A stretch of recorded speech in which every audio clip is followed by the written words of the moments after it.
he crossed the Gobi Desert and invaded northern China. On hearing that the Mongol army was approaching, the Emperor of North China sent this message: "Our empire is as vast as the sea. Yours is but a handful of sand. How can we fear you?" The Chinese had spent centuries perfecting their defenses. But Genghis Khan solved the problem posed by China's biggest border defense, the Great Wall, by one simple expedient. They went around it. The Chinese were the richest and most civilized people in the East, but they also knew how to fight a dirty war. Iron spikes, like medieval minefields, were buried in the path of the oncoming Mongol armies.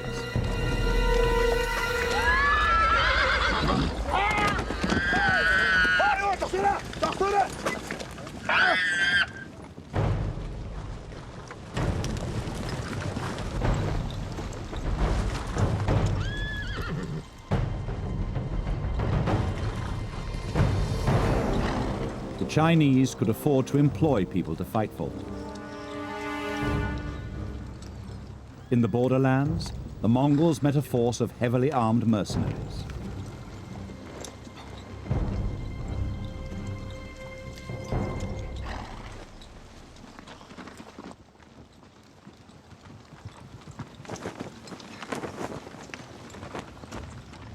Who were loyal, as only mercenaries could be.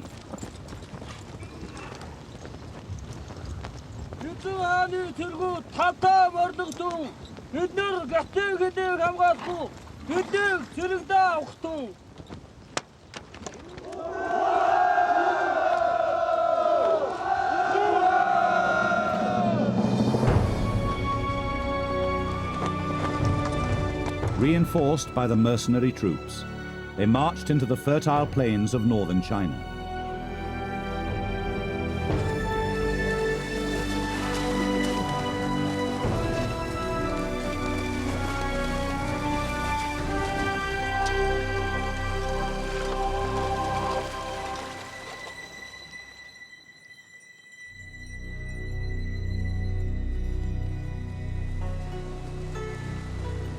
Few of the Chinese villagers had seen a Mongol warrior before.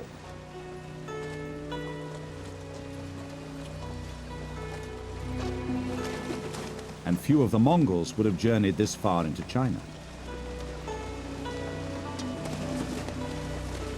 It was the clash of two alien cultures.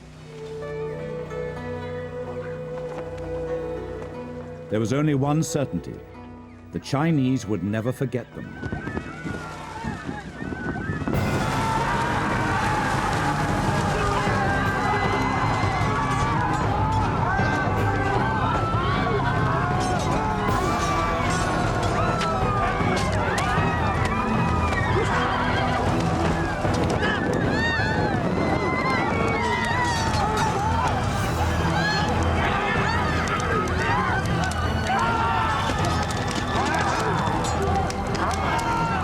Mongols plundered without mercy, and from each conquest, Genghis Khan took his own reward: a high-born wife from the vanquished.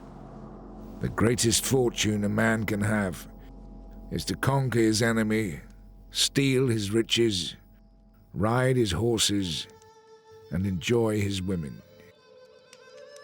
Further east lay an even greater prize.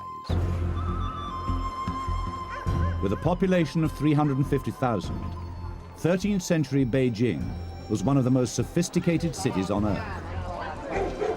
Capital of the northern Chinese Empire, famous for its grand palaces, gilded temples, and markets overflowing with silks and spices. In his quest to take these riches for himself, Genghis Khan faced one huge problem. Standing between him and the conquest of the city was a wall. 12 meters high and 30 kilometers long, with 900 guard towers. To a nomadic army used to fighting on the open steppes, these fortifications seemed impregnable. I'd trained my men to attack with the speed of the wind. Now they had to learn the guile of the wolf. His first tactic was straightforward. He waited. The Mongols set up camp outside the city and stopped supplies from getting in. From Chinese engineers who had defected, his generals learnt to build catapults, portable defenses and battering rams, the tools of siege warfare.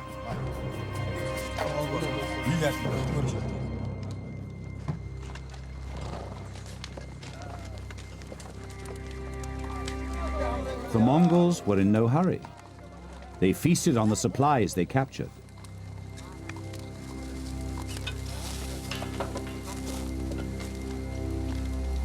Genghis Khan turned Beijing into a prison. Within the walls, thousands starved to death.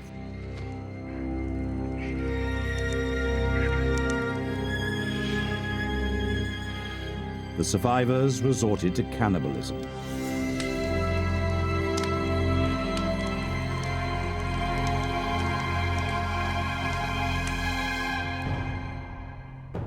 Finally, Genghis Khan's army was ready to attack.